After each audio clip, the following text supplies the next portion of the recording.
Hello everyone. स्वागत है आप सभी का आपके अपने यूट्यूब चैनल पे। उम्मीद है आप सबकी पढ़ाई अच्छी चल रही होगी। अभी 71st पीपीएससी की तैयारी चल रही है। अभी नाइट स्टडी कर रही हूँ।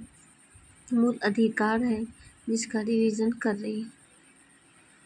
आइए देखते हैं। नेहरू रिपोर्ट 1928 द्वारा मूल अधिकारों को भारत के संविधान में सम्मिलित करने की आकांक्षा प्रकट की गई थी।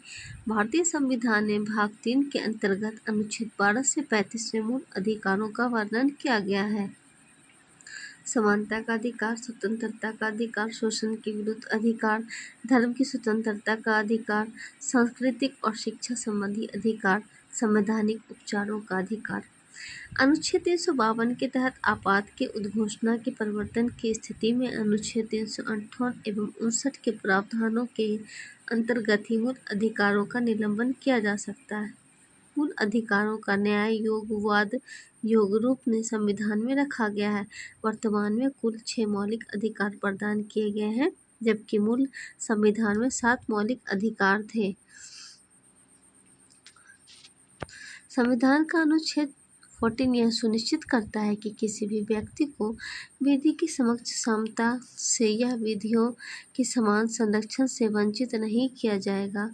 इस रूप में अनुच्छेद 14 विधायन सत्ता पर नियंत्रण लगाता है। भारतीय संविधान में समानता के अधिकार को अनुच्छेद 14 से 18 तक कुल 5 अनुच्छेदों में वर्णित किया गया है।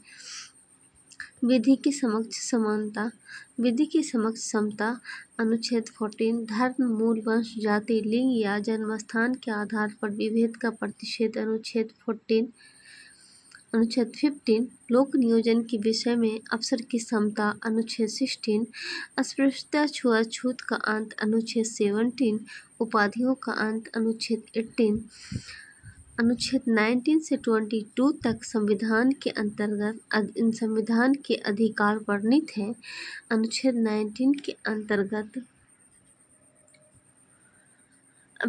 व्यक्ति की स्वतंत्रता सहित कुल 6 प्रकार की स्वतंत्रताएं प्रदान की गई हैं। अनुच्छेद 19 क्लोज 1 क में वाक अभिव्यक्ति की स्वतंत्रता के अंतर्गत ही समाचार पत्रों की स्वतंत्रता भी निहित मानी जाती है। उच्चतम न्यायालय ने अपने अनेक निर्णयों में सूचना के अधिकार को अनुच्छेद 19 क्लोज 1 क में प्रदत्त वाक एवं अभिव्यक्ति की स्वतंत्रता के अधिकार में निहित रखा। स्वतंत्रता एवं निरायुध सम्मेलन की स्वतंत्रता। अनुच्छेद 19 क्लोज 1 ग में संगम या संघ या सहकारी सोसाइटी बनाने की स्वतंत्रता। भारत के राज्य क्षेत्र में सर्वत्र आवास संचरण की स्वतंत्रता। अनुच्छेद 19 क्लोज 1 घ के तहत भारत के राज्य क्षेत्र के किसी भी भाग में निवास और बस जाने की स्वतंत्रता तथा अनुच्छेद 19 क्लोज 1 छ के तहत कोई वृत्ति, व्यापार या कारोबार करने की स्वतंत्रता का प्रावधान किया गया है।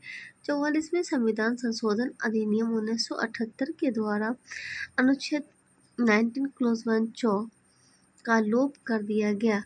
अनुच्छेद 19 क्लोज 1 क से लेकर अनुच्छेद 19 क्लोज 1 छ तक में दी गई विभिन्न स्वतंत्रताओं पर 19 क्लोज 2 से लेकर 19 क्लोज 6 तक में दिए गए विभिन्न आरोपों का निर्बंधन आरोपित किए जा सकते हैं।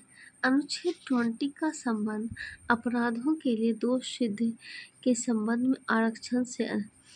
अनुच्छेद 21 का संबंध प्राण एवं दैहिक स्वतंत्रता के संरक्षण, जीवन जीने का अधिकार से एवं अनुच्छेद 21 को शिक्षा के अधिकार से संबंधित है।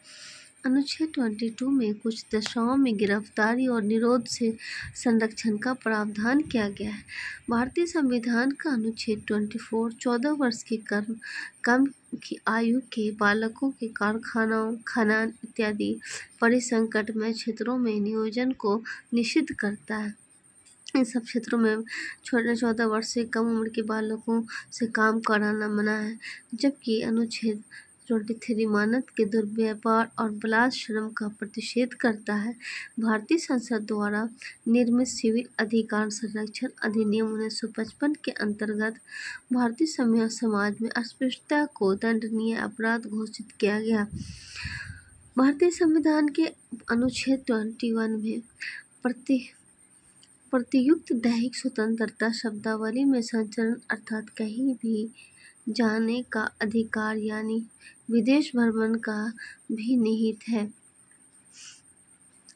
उच्चतम न्यायालय ने उन्नीकृष्णन बनाम आंध्र प्रदेश मामले में 1993 में संविधान के अनुच्छेद 21 के कार्यक्षेत्र का विस्तार कर शिक्षा के अधिकार को उसमें शामिल किया था। धार्मिक स्वतंत्रताओं के अधिकार आर्टिकल 25 के अंतर्गत प्रत्येक व्यक्ति को अपने धर्म का प्रचार करने का अधिकार है। भारतीय संविधान का अनुच्छेद 26 धार्मिक कार्यों के प्रबंध की स्वतंत्रता से संबंधित है। अनुच्छेद 29 का संबंध अल्पसंख्यक वर्गों के हितों के संरक्षण से व अनुच्छेद 30 अल्पसंख्यक वर्गों के शिक्षा संस्थाओं की स्थापना एवं प्रशासन करने के